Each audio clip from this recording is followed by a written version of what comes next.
Hello everyone, so today we will discuss about Article of Association. In our previous video of law, we have discussed about Memorandum of Association. So let's start. Today we will discuss Article of Association. So Article of Association क्या है? Article of Association is an another document of paramount significance in the life of a company. कि Memorandum of Association क्या था कि उसमें हमने 6 clauses पढ़े थे. वो क्या कर रहा था? एक्सटर्नल डॉक्यूमेंट था जो आउटसाइडर के साथ डील कर रहा था. जो भी कंपनी के साथ आउटसाइडर्स हैं, जुड़े हुए हैं, वो कैसे ना कैसे कंपनी के लिंक में है या फिर पब्लिक भी है, अगर उन्हें कंपनी के रिगार्डिंग क्लोजेस के रिगार्डिंग जो मेन इंपॉर्टेंट इंफॉर्मेशन चाहिए होती है वो उन्हें कहाँ मिलती है? मेमोरेंडम ऑफ एसोसिएशन में. और आर्टिकल ऑफ एसोसिएशन क्या होता है? तो आर्टिकल ऑफ एसोसिएशन भी एक उतना ही इम्पोर्टेंट डॉक्यूमेंट है, उतना ही सिग्निफिकेंट डॉक्यूमेंट है एक कंपनी की लाइफ के लिए, उसके सर्वाइवल के लिए. It contains regulation of the internal administration of a company affairs. जैसे मेमोरेंडम ऑफ एसोसिएशन एक्सटर्नल जो डॉक्यूमेंट था, ऐसे ही आर्टिकल ऑफ एसोसिएशन क्या है? इंटरनल डॉक्यूमेंट है. जो इंटरनल यानी कि विद इन कंपनी के अंदर अंदर, हम आउटसाइडर को इसमें इंक्लूड नहीं करते, विद इन कंपनी के अंदर अंदर जो फंक्शनिंग हो रही है, जो रेगुलेशन हो रही है, उसको जो डिस्क्राइब करता है वो क्या है? Article of association. It is an internal document of a company. कि ये क्या है? इंटरनल डॉक्यूमेंट है जो इनसाइडर के साथ ही डील करता है. यानी कि एक कंपनी के जो एम्प्लॉयज़ हैं, कंपनी में जो काम कर रहे हैं, उसके जो मीन्स जो कंपनी के विद इन द कंपनी है, कंपनी से के अंदर ही रहते हैं, उनको क्या है? उनके साथ जो डील करता है वो क्या है? हमारा आर्टिकल ऑफ एसोसिएशन, जो डिफरेंट है मेमोरेंडम ऑफ एसोसिएशन से, एज वो आउटसाइडर के साथ डील करता है. सो ये क्या है? जो इंटरनल डॉक्यूमेंट्स है, इंटरनल फंक्शनिंग रेगुलेशन से जो रिलेटेड होता है वो कौन सा होता है? Article of association. और मेमोरेंडम ऑफ एसोसिएशन क्या है? जो आउटसाइडर से रिलेटेड होता है, आउटसाइडर से डील करने के लिए बनाया जाता है. Article of association and memorandum of association दोनों ही डॉक्यूमेंट पब्लिकली अवेलेबल होते हैं. और ये हर लिस्टेड कंपनी में जो भी कंपनी बनी हुई है, इनकॉर्पोरेशन में आई हुई है, उसके पास ये दोनों होने चाहिए. उसके इन दोनों के अलावा उसे मतलब अगर किसी भी कंपनी का आर्टिकल ऑफ एसोसिएशन नहीं है या फिर मेमोरेंडम ऑफ एसोसिएशन नहीं है तो वो इनकॉर्पोरेशन में आ ही नहीं सकती. उसको एमओए और एओए होने नेसेसरी हैं. एमओए क्या है? एक्सटर्नल. और आर्टिकल ऑफ एसोसिएशन क्या है? एक इंटरनल डॉक्यूमेंट है जो कंपनी की इंटरनल फंक्शनिंग रेगुलेशन से रिलेटेड होता है. कंपनी के जो इनसाइडर वर्क होते हैं, जो इनसाइडर वर्कर्स होते हैं, उनसे जो डील करता है वो क्या है? Article of association. The article of association is of every company must be printed and signed by the each subscriber of the memorandum in the presence of at least one witness. कि जो भी article of association जिस भी company का होता है वो printed form में होना चाहिए. वो प्रिंटेड उस कंपनी का आरओसी के साथ रजिस्टर होना चाहिए. अब के जब टाइम में देखें तो आप कई कंपनीज के अगर आप गूगल करोगे तो आपको मेमोरेंडम ऑफ एसोसिएशन और आर्टिकल ऑफ एसोसिएशन मिल जाएंगे, क्योंकि अब टेक्नोलॉजी इतनी एडवांस हो चुकी है कि आपको ये पब्लिकली तो अवेलेबल होते ही हैं, लेकिन पहले क्या होते थे? जिसे भी चाहिए थे उसे क्या प्रिंटेड फॉर्म में ही अवेलेबल होते थे और उन्हें क्या जाके लेने पड़ते थे. लेकिन अब गूगल पे आप सर्च करते हो तो आप मेमोरेंडम और आर्टिकल ऑफ एसोसिएशन किसी भी कंपनी का देख सकते हो. वो ई फॉर्म में आपको अवेलेबल होता है. और जो भी आर्टिकल ऑफ एसोसिएशन है, जब उसे सब्सक्राइबर साइन कर रहे हैं तो वहाँ पे कम से कम एक पर्सन होना चाहिए जो क्या है? विटनेस है, यानी कि गवाह है इस चीज़ का कि इन्होंने ही साइन किया है. Content of article of association. अब हमें मीनिंग तो क्लियर हो गया कि आर्टिकल ऑफ एसोसिएशन क्या है. कि एक इंटरनल डॉक्यूमेंट है जो कंपनी की इंटरनल फंक्शनिंग से रिलेटेड सारी इंफॉर्मेशन गैदर करता है, अपने अंदर कंटेन करता है. और ये एक पब्लिक डॉक्यूमेंट है. लेकिन ये कौन कौन सी इंटरनल जो रेगुलेशंस हैं या फिर जो इंटरनल चीज़ें हैं जिसको ये कंटेन करता है वो हम डिस्कस करेंगे. Article of Association include each and every content related to the internal functioning of a company. कि internal functioning से related जितने भी content होते हैं ये अपने अंदर उन्हें include करता है. और अब हम देखें तो किसी कंपनी में ऐसा नहीं है कि हर कंपनी के सिमिलर ही होंगे. ऐसा हो सकता है कि वो वेराइज करें company to company, business to business. लेकिन कुछ ऐसी चीज़ें होती हैं जो हर कंपनी की होती हैं. जैसे पॉलिसीज़ हैं, हम पॉलिसी डिफाइन कर सकते हैं कि कंपनी की क्या पॉलिसी है, तो हर कंपनी की पॉलिसी डिफरेंट होगी, लेकिन सबकी कोई ना कोई पॉलिसी तो होगी। तो हर कंपनी को अपनी पॉलिसी में मेंटेन रखना, उसको मेंशन करना भी क्या होता है, आर्टिकल ऑफ एसोसिएशन में मेंशन करना पड़ता है। इसलिए बहुत से ऐसे क्या बोलते हैं उसे कि बहुत से ऐसे आर्टिकल ऑफ एसोसिएशन में इंक्लूड करने वाले कंटेंट हैं, लेकिन हम सबको क्या इंक्लूड नहीं कर सकते इस पीपीटी में। हमने मोस्ट ऑफ द लिख दिए हैं कि अगर आपके एग्जाम में आता है तो आप इन्हें मेंशन कर सकते हो। Different classes of share and their right, कि आपको आर्टिकल ऑफ एसोसिएशन में क्या मेंशन करना है कि डिफरेंट कौन से क्लासेस आप, जैसे अगर आपकी पब्लिक कंपनी है तो पब्लिक में इशू करोगे, आप प्राइवेट कंपनी है तो आप प्राइवेट प्लेसमेंट्स वगैरह से करोगे, आप पब्लिकली इशू नहीं करोगे अपने शेयर्स को। लेकिन जो भी आपकी कंपनी है उसके कितने शेयर, कितने टाइप ऑफ शेयर हैं आपके पास, प्रेफरेंस कितने हैं आपके पास शेयर्स, ये सब किस में मेंशन करना होता है, आपको आर्टिकल ऑफ एसोसिएशन में मेंशन करना होता है। और हर शेयर होल्डर मीन्स हर शेयर जिसे भी, जो भी शेयर होल्डर उसे लेगा उसके पास क्या राइट्स होंगे वो क्या आपको मेंशन करना होता है।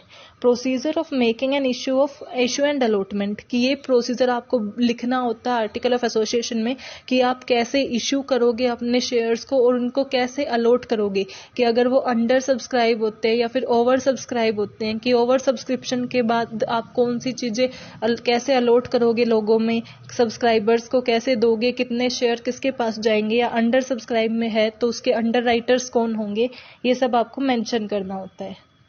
Procedure of issuing share certificate, कि आप शेयर सर्टिफिकेट कैसे इशू करोगे, उसका क्या प्रोसीजर होगा, कंप्लीट प्रोसेस आपको मेंशन करनी होती है आर्टिकल ऑफ एसोसिएशन में। हमने जितने भी पॉइंट डिस्कस किए हैं वो क्या है, आपके इंटरनल फंक्शनिंग से रिलेटेड होगा। आपने देखा ही होगा कि कैसे हम शेयर को इशू करेंगे, फिर इशू करने के बाद उसे अलॉट कैसे करेंगे, उनके राइट्स क्या होंगे, शेयर सर्टिफिकेट कैसे इशू करेंगे। नेक्स्ट है procedure of transfer and transmission of share, कि एक शेयर होल्डर है अगर वो अपने शेयर को ट्रांसफर करना चाहता है किसी और को तो उसका क्या प्रोसीजर होगा, या फिर शेयर का हमें ट्रांसमिशन करना है, हमें शेयर टू डिबेंचर आना है, प्रेफरेंस शेयर से इक्विटी शेयर में चेंज करना है, तो वो कैसे करेंगे, उसका सारा प्रोसीजर मेंशन करना। Forfeiture of share and the procedure of री इशू, कि कई बार ऐसा होता है कि हमारे जो शेयर होल्डर्स हैं वो उसकी वो अमाउंट ऑफ मनी पे नहीं कर पाते, तो वो क्या करते हैं, कैंसिल कर देते हैं, फोरफिट कर देते हैं शेयर्स को। तो उनको हम कैसे फोरफिट करेंगे और उन्हें कैसे री इशू करेंगे, कि हमारे पास वो शेयर वापस आ गए तो उन्हें पब्लिक में या फिर प्राइवेटली कैसे हम उन्हें री इशू करेंगे उसका, और किस प्राइस पे री इशू करेंगे, जो भी हमारा बैंड होगा वो हमें क्या करना है, मेंशन करना है आर्टिकल ऑफ एसोसिएशन में। Conversion of share into stock, कि स्टॉक में अगर हमें अपने शेयर्स को चेंज करना है तो हम उसे कैसे चेंज करेंगे, उसका सारा प्रोसीजर, उसकी सारी प्रोसेस हमें मेंशन करनी होती है। तो जैसे हमने देखा मेनली ये क्या कंटेंट करता है कि कंपनी की इंटरनल जो चीजें हैं उसमें प्रोसीजर्स कैसे होते हैं, कि सारी जो फंक्शनिंग होगी उसके क्या प्रोसीजर होंगे, वो सारी चीजें आपको आर्टिकल ऑफ एसोसिएशन में मेंशन करनी होती हैं। The time lag between call on the share, कि जैसे आपने शेयर इशू किए उसके बाद आपको क्या सब्सक्रिप्शंस पे मिल गए, तो उसके बाद क्या होता है कि जैसे आप एप्लीकेशन पे मनी होता है, फिर अलॉटमेंट होती है, फर्स्ट कॉल होती है, सेकंड कॉल होती है, तो उनके बीच में कितना टाइम होगा, फर्स्ट कॉल के बाद सेकंड कॉल कब होगी, थर्ड कॉल कब होगी, उनका टाइम गैप क्या होगा, उसमें लैग टाइम कितना होगा, ये मेंशन करना भी आर्टिकल ऑफ एसोसिएशन में जरूरी है। बोरोइंग पावर ऑफ डायरेक्टर, कि जो आपकी कंपनी के डायरेक्टर हैं, जैसे पब्लिक कंपनी के या फिर प्राइवेट कंपनी के, पब्लिक में मिनिमम 3 होने चाहिए, प्राइवेट में 2 होने चाहिए, तो उनकी क्या पावर्स रहेंगी बोरोइंग से रिलेटेड, कि वो कितना बोरो कर सकते हैं, कितना मीन्स उधार ले सकते हैं, एक तरीके से उनकी बोरोइंग पावर कितनी है, ये हमें मेंशन करना होता है। रूल फॉर अडॉप्शन कॉन्ट्रैक्ट्स, कि कॉन्ट्रैक्ट को अडॉप्ट करने के लिए कौन कौन से रूल हमें फॉलो करने चाहिए, कि कौन कौन सी चीज़ें जब वो कॉन्ट्रैक्ट फुलफिल कर रहा होगा तभी हम उसे एक्सेप्ट करेंगे, अदरवाइज हम उसे एक्सेप्ट नहीं करेंगे, रिजेक्ट कर देंगे, ये चीज़ें भी मेंशन होती हैं। अल्टरेशन ऑफ शेयर कैपिटल, कि आपकी शेयर कैपिटल क्या होती है, शेयर कैपिटल किसके अंदर मेंशन होती है, आपके कैपिटल क्लोज किस में होता है, मेमोरेंडम ऑफ एसोसिएशन में। सो आपके मेमोरेंडम ऑफ एसोसिएशन में जो शेयर कैपिटल आपने मेंशन कर रखी है, अगर आपको उसमें चेंजेस करने हैं, अल्टरेशन करने हैं, हैं तो वो कैसे होंगे, उसका क्या प्रोसीजर होगा, जैसे आपको अपनी ऑथराइज्ड कैपिटल इंक्रीज करनी है, डिक्रीज करनी है, सो ये चेंजेस कैसे होंगे उसका प्रोसीजर हमें मेंशन करना होता है आर्टिकल ऑफ एसोसिएशन में। वोटिंग राइट ऑफ मेंबर्स, कि मेंबर्स का वोटिंग राइट क्या है, किन किन मेंबर्स को वोटिंग राइट है, ये सब हमें किसमें बताना पड़ता है, आर्टिकल ऑफ एसोसिएशन में। Payment of dividend and creation of reserves, कि जो हमारे पास मनी जो अर्निंग होगी कंपनी की उसमें से हम कैसे डिविडेंड बांटेंगे शेयर होल्डर्स में और कितना हम रिजर्व में रखेंगे, हम क्या पॉलिसी अडॉप्ट करेंगे उसके लिए कि हम कैसे डिस्ट्रीब्यूट करें हमारी अर्निंग को, शेयर होल्डर को डिविडेंड कितना देंगे, रिजर्व कितना रखेंगे, ये हमें मेंशन करना पड़ता है। Appointment power, duties, qualification, remuneration, acceptor of director, कि डायरेक्ट को जो भी कंपनी के डायरेक्टर होंगे उन्हें हम कैसे अपॉइंट करेंगे, उनको क्या पावर देंगे, उनकी क्या ड्यूटीज होंगी, और जब हम अपॉइंट करें तो उनकी क्या क्वालिफिकेशन होनी चाहिए कि ये अगर वो ये क्वालिफाइड हैं तभी हम उन्हें अपॉइंट करेंगे, उनकी रिम्यूनरेशन क्या होगी, हम उन्हें कितनी सैलरी रिम्यूनरेशन प्रोवाइड कर रहे हैं डायरेक्टर्स को, ये मेंशन करेंगे हम। Use of the common seal of the company, कि हम कंपनी की कॉमन सील को कैसे यूज कर सकते हैं उसे मेंशन करना। Appointment and remuneration of auditors, कि कंपनी के ऑडिटर्स यानी कि जो ऑडिट को मेंटेन करते हैं, जो राइटिंग वर्क होता है, अकाउंटिंग वर्क होता है, जो ऑडिटर्स करते हैं, परफॉर्म करते हैं, उनको हम कैसे अपॉइंट करेंगे, उनकी क्या क्वालिफिकेशन चाहिए, कि ऑडिटर्स का मेनली जो अकाउंट में टैली में अच्छा होना चाहिए, और रिम्यूनरेशन किस बेसिस पे उन्हें मिलेगी। बोर्ड मीटिंग एंड प्रोसीडिंग्स, कि हमारी जो बोर्ड मीटिंग होती है वो कैसे कंडक्ट होगी, कहाँ कंडक्ट होगी, और मीन्स वो एनुअली कंडक्ट होगी या फिर ईजीएम कैसे होगी, एजीएम कैसे होगी, इनकी सारी प्रोसीडिंग मेंशन करना। रूल्स एज द रिजोल्यूशन, कि आपको अगर कोई भी स्पेशल रिजोल्यूशन हो या ऑर्डिनरी रिजोल्यूशन हो वो कैसे पास करोगे, उसके बारे में क्या क्या रूल्स होंगे। जब अब रिजोल्यूशन की बात आई है तो उसमें होते हैं special and ordinary. Ordinary resolution क्या होता है कि जब आपके जो शेयर होल्डर्स हैं, जब भी आपको कोई चीज़ पास करनी होती है तो उसके लिए आपको रिजोल्यूशन की नीड होती है। कि मान लो आपको कोई डिसीजन लेना है कि आपको अपनी शेयर कैपिटल बढ़ानी है, तो उसके लिए आपको क्या है, एक स्पेशल रिजोल्यूशन पास करना ही करना पड़ता है। ऐसे ही स्पेशल और ऑर्डिनरी रिजोल्यूशन में क्या होता है कि जैसे आपके 90 शेयर होल्डर्स हैं, 100 शेयर होल्डर हैं कंपनी के, तो जब आपके 51 भी अगर आपके शेयर होल्डर एग्री करते हैं उस डिसीजन से और 49 डिसएग्री करते हैं, तो वो प्रोपोर्शन क्या हुआ, 51:49। तो वो क्या है, एक ऑर्डिनरी रेजोल्यूशन है कि जो मेजोरिटी है, कि चाहे वो 1% से ही हमें मेजोरिटी मिल रही हो, लेकिन हमें मेजोरिटी मिल रही है उस डिसीजन पे, वो क्या है, ऑर्डिनरी रिजोल्यूशन। लेकिन जो स्पेशल रिजोल्यूशन उसमें क्या होता है, 75% हमारे शेयर होल्डर जब एग्री कर रहे होते हैं, 75 और मोर देन 75 यानी कि 3/4 हमारे डिसीजन के साथ एग्री हैं, उनका कंसेंट है, तो वो क्या होता है, एक स्पेशल रिजोल्यूशन। ऐसे ही जो हमारे जैसे शेयर में चेंज करना, शेयर की कैपिटल में अल्टरेशन करना, तो उसके लिए हमें एटलीस्ट 75% शेयर होल्डर का कंसेंट चाहिए होता है, यानी कि स्पेशल रिजोल्यूशन चाहिए होता है, वरना हम नहीं कर सकते। वाइंडिंग अप, की कंपनी लिक्विडेट कैसे होगी, उसकी वाइंडिंग अप कैसे होगी, ये हमें मेंशन करना होता है आर्टिकल ऑफ एसोसिएशन में। हमने अपनी इंपॉर्टेंट चीज़ें मेंशन कर दी कि अगर आपके एग्जाम में आता है कि कौन कौन से कंटेंट्स जो है आर्टिकल ऑफ एसोसिएशन इंक्लूड करता है, ये वो कंटेंट हैं जो हर कंपनी में होते हैं। हम इन कंटेंट को मेंशन कर सकते हैं। Next is alteration of articles, कि अगर हम आर्टिकल ऑफ एसोसिएशन में हमने जो मेंशन किया है इसमें चेंज करना चाहते हैं तो क्या हम कर सकते हैं। The article being the internal regulation of a company, कि internal document है, internal regulation can be freely elected by the company, कि वो freely उसे हम altered कर सकते हैं। Desire to the means अगर हमारे desire है जो भी हम उसमें change करना चाहते हैं, तो सेक्शन 31 के अकॉर्डिंग क्या है कि हम एक special resolution पास करके उसे change कर सकते हैं। अभी हमने डिस्कस किया था कि ordinary resolution क्या होता है और special resolution क्या होता है। कि अगर हमारे पास ordinary resolution है, यानी कि 49, 51 का हमारे पास है, तो हम वो नहीं कर पाएंगे क्योंकि हमारे पास 75% कंसेंट नहीं है। जब तक 75% of our members or shareholders agree नहीं हो जाते उस डिसीजन के लिए, तब तक हम अल्टरेशंस नहीं कर सकते आर्टिकल ऑफ एसोसिएशन में। जब हमारे 75% ऑफ मेंबर एग्री होंगे तो हम अल्टरेशंस कर सकते हैं। Limitations regarding alterations of article, कि क्या क्या चीज़ें हमें देखनी पड़ती हैं अल्ट्रेशंस ऑफ आर्टिकल करते टाइम, कि अगर ये हो रही हैं तो हम अल्ट्रेशन ऑफ आर्टिकल नहीं कर सकते। The alterations must not be inconsistent with the provision of Companies Act, कि अब जो न्यूली कंपनी एक्ट है वो है कंपनीज एक्ट 2013, या फिर जो भी हमारे एक्ट में मेंशन है, जो जो प्रोविजंस उसमें मेंशन है, अगर किसी एक के भी साथ वो इनकंसिस्टेंट है या उसे वो फॉलो नहीं कर रहा, जो भी हम चेंज करना चाहते हैं, जो भी हम अल्टर करना चाहते हैं, तो हम वो अल्टरेशन नहीं कर सकते। अगर वो इनकंसिस्टेंट है तो वो हमारी अल्टरेशन क्या हो जाएगी, इलीगल हो जाएगी। तो क्या होना चाहिए कि जो भी हमारी अल्टरेशन हम करना चाहते हैं आर्टिकल ऑफ एसोसिएशन में, वो इनकंसिस्टेंट नहीं होनी चाहिए हमारे कंपनीज एक्ट के according. The alteration must not be inconsistent with the condition contained in the memorandum।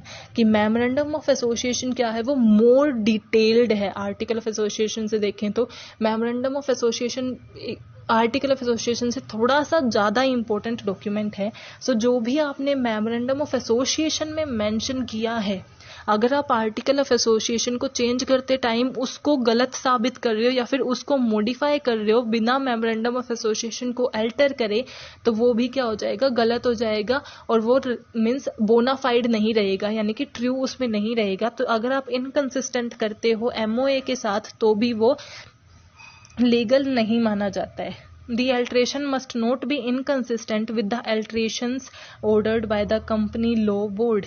कि कंपनी का जो लॉ बोर्ड है, कंपनी लॉ यानी कि कंपनी के लॉज जिसमें मेंशन होते हैं, कंपनी लॉ बोर्ड के जो अल्टरेशंस के लिए उन्होंने प्रोसीजर बोला है या फिर उन्होंने जो भी प्रोविजंस या रूल्स बनाए हैं, अगर हम उन्हें फॉलो कर रहे हैं तो ठीक है, लेकिन हमें उनके साथ भी इनकंसिस्टेंट या अनफॉलो नहीं होना चाहिए। मीन्स हर चीज़ के साथ हमें कंसिस्टेंटली मैनेज होके चलना पड़ेगा। Approval of central government must also be obtained in the certain cases. कि कई बार आपको अगर आर्टिकल ऑफ एसोसिएशन में अल्टरेशंस करनी है तो आपको सेंट्रल गवर्नमेंट का अप्रूवल लेना पड़ता है। कुछ ऐसे सर्टेन केसेस होते हैं कि जो थोड़े सेंसिटिव केसेस होते हैं या फिर जो आप थोड़ी ऐसी इंपॉर्टेंट चीज़ को चेंज कर रहे हो, तो उन चीज़ों में आपको गवर्नमेंट के अप्रूवल की नीड होती है, और जब तक आपको गवर्नमेंट का अप्रूवल नहीं मिल जाता तब तक आप अल्टरेशंस नहीं कर सकते हो। The alteration must not deprive any person of his right under the contract। कि जो भी पर्सन के साथ आपका कॉन्ट्रैक्ट हो रखा है, जैसे आपके शेयर होल्डर्स के साथ आपका कॉन्ट्रैक्ट होता है या फिर आपके सप्लायर के साथ आपका कॉन्ट्रैक्ट है, दोनों की कंसेंट से आपके बीच में एक कॉन्ट्रैक्ट बना हुआ है, एग्रीमेंट बना हुआ है।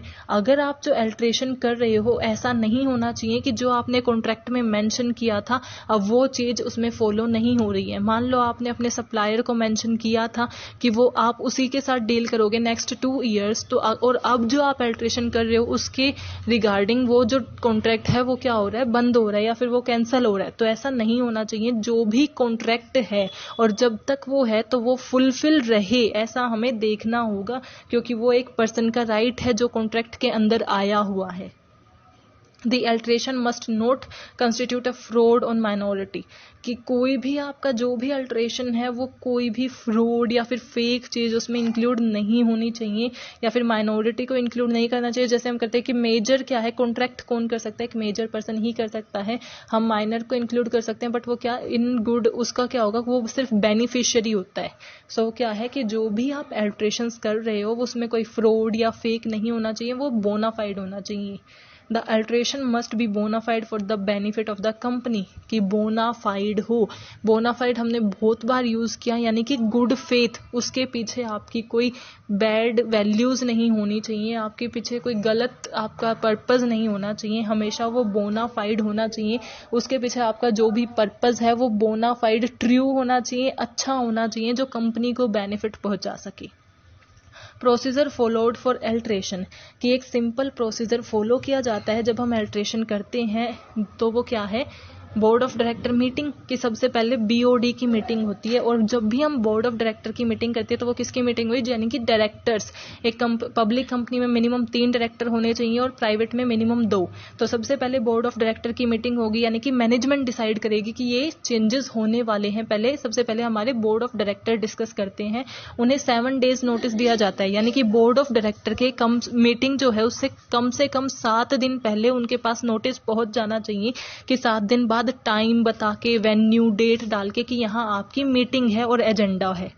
वो जब इस मीटिंग में जब डायरेक्टर डिस्कस करते हैं तो वो क्या करते हैं, लेटर ड्राफ्ट करते हैं EGM मीटिंग का, एक्स्ट्रा ऑर्डिनरी जनरल मीटिंग। ये किसकी मीटिंग होती है, हमारे मेंबर्स की मीटिंग होती है। नॉर्मली जो हमारे मेंबर्स की एक मीटिंग होती है वो होती है एनुअल जनरल मीटिंग AGM, जो एनुअली हेल्ड होती है, चाहे उनका कोई पर्पस हो या ना हो। मीन्स कोई ऐसी चीजें उन्हें, मान लो उन्हें कोई चेंजेस नहीं करने, सब सही चल रहा है, फिर भी AGM तो होगी ही होगी, एनुअल जनरल मीटिंग होती है। और AGM के एक्सेप्ट जो भी मीटिंग्स होती हैं वो क्या होती हैं, EGM, यानी कि एक्स्ट्रा ऑर्डिनरी जनरल मीटिंग, जिसमें क्या होता है कि अगर हमें कोई चेंजेस करने हैं, अल्टरेशंस करने हैं, चाहे वो MOA में करने हो, AOA में करने हो, शेयर ट्रांसफर करने, किसी भी चीज़ के रिगार्डिंग डिसीजन लेना है, रेजोल्यूशन पास करना है, तो उसके लिए क्या होती है, EGM होती है। उसके लिए नोटिस लेटर ड्राफ्ट होगा। फिर मेंबर्स की मीटिंग होगी। जैसे बोर्ड ऑफ डायरेक्टर को 7 डेज नोटिस दिया जाता है, मेंबर्स को 21 डेज पहले हमें नोटिस देना होता है। पहले तो ये सिर्फ प्रिंट की फॉर्म में नोटिस जाता था, लेटर पहुंचता था उनके पास एंड देन वो करते थे। अब क्या है कि इलेक्ट्रिकली जीमेल के थ्रू, व्हाट्सएप के थ्रू आप क्या कर सकते हो, मैसेज दे सकते हो, क्योंकि अब कोई भी एक्सक्यूज नहीं बना सकता कि उनके पास लेटर रिसीव नहीं हुआ, क्योंकि हमारी टेक्नोलॉजी एडवांस हो गई है। तो हम किसी भी एप्लीकेशंस का यूज करके भी उनके पास ये लेटर सेंड कर सकते हैं, लेकिन वो कम से कम 21 दिन पहले उनके पास पहुंचना चाहिए, रिसीव होना चाहिए। फिर इसको हम कम भी कर सकते हैं, अगर हम 95% of our members are agree, कि अगर हमारे 95% मेंबर एग्री हैं कि 21 दिन से पहले मीटिंग रखी जाए तो वो मीटिंग रखी जा सकती है, अदरवाइज 21 दिन का टाइम उन्हें दिया जाता है। देन रेजोल्यूशन पास्ड, कि रेजोल्यूशन हमने डिस्कस किया कि वो एग्री करते हैं, चाहे वो स्पेशल रेजोल्यूशन हो। और हमने देखा ही कि हमें आर्टिकल ऑफ एसोसिएशन में अगर अल्टरेशंस करनी है तो हमें क्या चाहिए, स्पेशल रेजोल्यूशन चाहिए। तो देन स्पेशल रेजोल्यूशन पास होगा कि सब अगर मेंबर्स एग्री हो जाएंगे, देन फाइल द डॉक्यूमेंट। जो भी उन्होंने रेजोल्यूशन पास किया है वो डॉक्यूमेंट की कॉपी विद इन 30 डेज, अगले 30 दिन के अंदर अंदर रजिस्ट्रार ऑफ कंपनी को सबमिट कर देनी चाहिए। देन अल्ट्रेशन कंप्लीट हो जाएगा। जो ROC को क्या क्या सबमिट करना है, जैसे रेजोल्यूशन पास्ड जो किया है उसकी कॉपी सबमिट करनी, अल्ट्रेशंस क्या हुए हैं उसकी कॉपी सबमिट करनी, जो मीटिंग हुई है उसकी मिनट से सबमिट करनी, कि भाई किसने क्या बोला, किसका क्या व्यू पॉइंट था, सब कुछ किसके पास सबमिट करना होता है, ROC के पास। देन क्या है, हमारा प्रोसीजर कंप्लीट हो जाता है और हमारी अल्ट्रेशन सक्सेसफुल हो जाती है। So I hope you are clear with this topic. Thank you, keep supporting, do not forget to like